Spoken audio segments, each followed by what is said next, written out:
In this video, I'm going to show the image of why we need the non-uniform picking gain in a continuous time linear equalizer CTLE design of the series system. Before why, what's the picking gain of a CTLE? As we described in the why CTLE video in the frequency domain, the red color channel loss is 17 dB at the next rate 5 GHz of the 10 gigabit per second data rate as a low pass frequency response. Therefore, we may need the CTLE to provide a green color high pass frequency response with a maximum gain at least up to the Nyquist rate, which is the picking gain frequency. Since it's a high pass frequency response, the DC or low frequency gain should be almost minimal before the picking gain frequency, such that the CTLE's frequency response will be the inverse of the channel's frequency response. Then, the overall channel plus CTLE frequency response will achieve a maximum flag gain up to at least the Nyquist rate frequency. So, the picking gain is defined as the gain difference at the Nyquist frequency and DC low frequency. Do you see any subtle images of the picking gain from this frequency response imagery? Think about the channel loss images for 5 seconds. Correct. We also described the channel images in the white CTLE video. As you can see, the loss level varies in different lengths of cables. So, the CTLE must be designed to be highly programmable to adjust the response accordingly to be the inverse response of the channels. After understanding the requirements of the CTLE's programmable picking gain for varying channel loss, think about the granularity images of the picking gain for 5 seconds. Right, we need to understand what the corresponding available picking gain should be. Perhaps we could start with a simple channel loss of 15 dB at the Nyquist rate as a case study. Obviously, the eye at the channel output is closed completely, and that's for sure. We must add the CTLE to open the eye. Again, let's think about the picking gain granularity for 5 seconds. Good. We could start with the granularity of uniform picking gain at the CTLE. In this example, we can have a picking gain of 2 dB step size from 0 dB up to 16 dB to cover the 15 dB maximum channel loss. Then use the eye high of the eye diagram as a benchmarking, which shows 170 millivolt peak-to-peak differential. What happens if we came to a non-uniform granularity picking gain? Can we make the eye opening bigger, and how? Yes, we could especially improve the eye high as a greater channel loss. Think about the priority images for 5 seconds. Bingo, as we mentioned, the greater channel loss will result in a smaller eye high. Therefore, the higher priority is to make a more precise equation or picking gain for the great channel loss condition. On the other hand, with a smaller channel loss, the eye is still wide open, and a less precise equation or picking gain is tolerable to still have a big enough eye opening.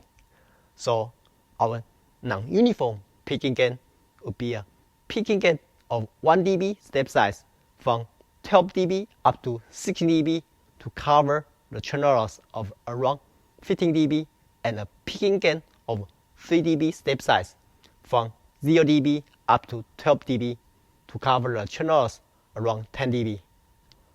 With this 15 dB channel loss, the I high will be improved to 190 millivolt peak-to-peak differential, owing to the 15 dB peaking gain being covered in the fine peaking gain granularity.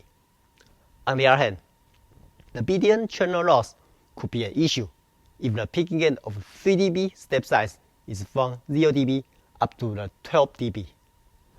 Correct. We could simply show the channel loss of 8 dB at the next rate and see if the greater granularity peaking gain at the median channel loss is needed. As you can see, the I high is still 300 millivolt, and most of the I's input sensitivity can tolerate such swing or opening well. Therefore, you can imagine the peaking gain accuracy should not matter too much. Great.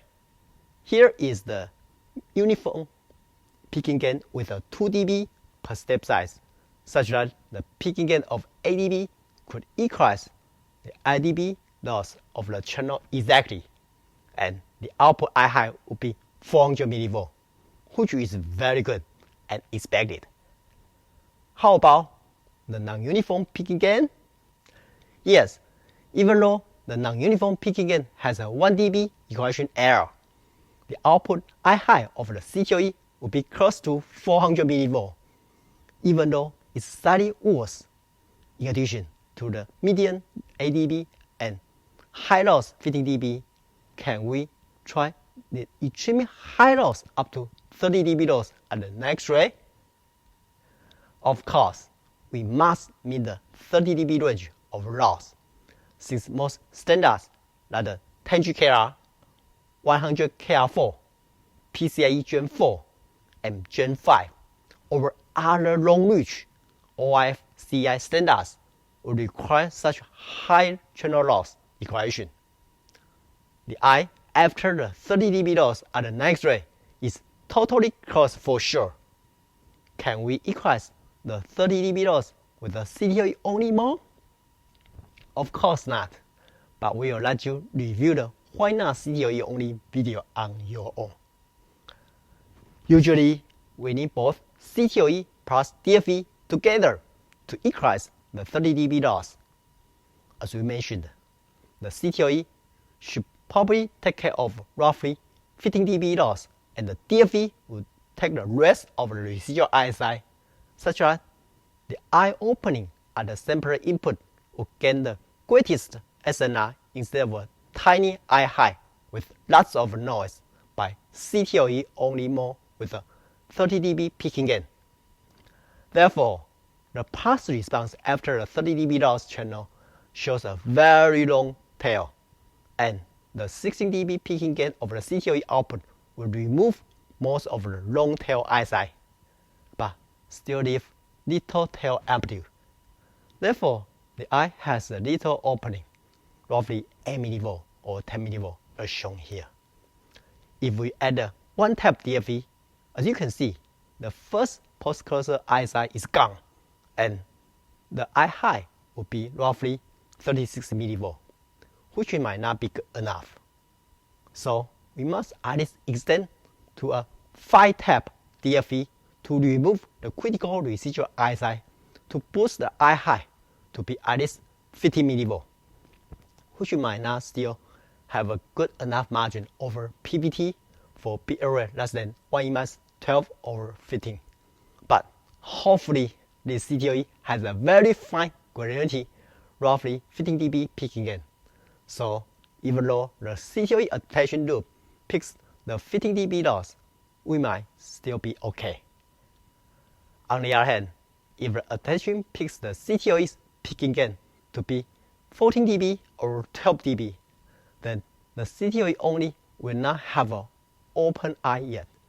So with the peak CTLE peaking gain with the 5-tap DFE, the I high could be only limited to 40 millivolt because of the less I width caused by the imprecise peaking gain of the CTLE.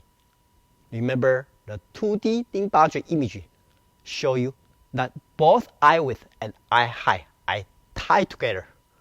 For the previous non-uniform peaking gain of the CTLE the best eye opening we could achieve, even though the 50 millivolt was still not enough.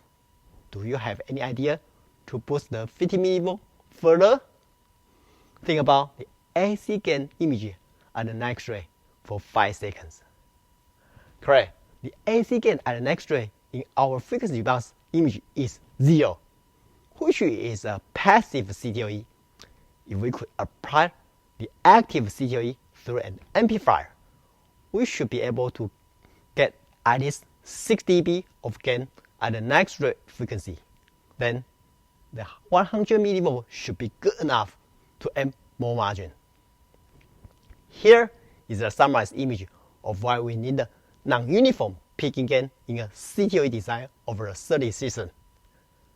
The peaking gain must be programmable and be adjusted through adaptation loop. Therefore, the step size over the granularity of the peaking gain is very critical for precise equalization, especially for medium, high, and extremely high loss. To reduce the complexity of the CTLE peaking gain, we could sacrifice the low loss with a much less granularity over bigger step size of the peaking gain, and make the high peaking gain greater granularity. In our symmetry images, the non-uniform peaking gain CTLE with DFE shows a greater eye opening at 30 dB loss. Even though with a CTLE only mode, the non-uniform peaking gain still can equalize the 15 dB well, although the residual eye size is more in the 8 dB case because a bigger step size or peaking gain error. The eye is still big enough, and that proves not the issue with a less granularity at a low peaking gain. Again, the eye opening of the granularity might not be good enough for the 30 dB noise. So we should try to apply an active CTLE to get an AC gain at the next frequency with a little more power overhead and linearity noise design challenge. Thanks for watching. Before you go, if you are benefiting from those circuit images, I would love to hear your feedback and please share your comments down below. Lastly, please share the video link with the people who may be benefiting from it.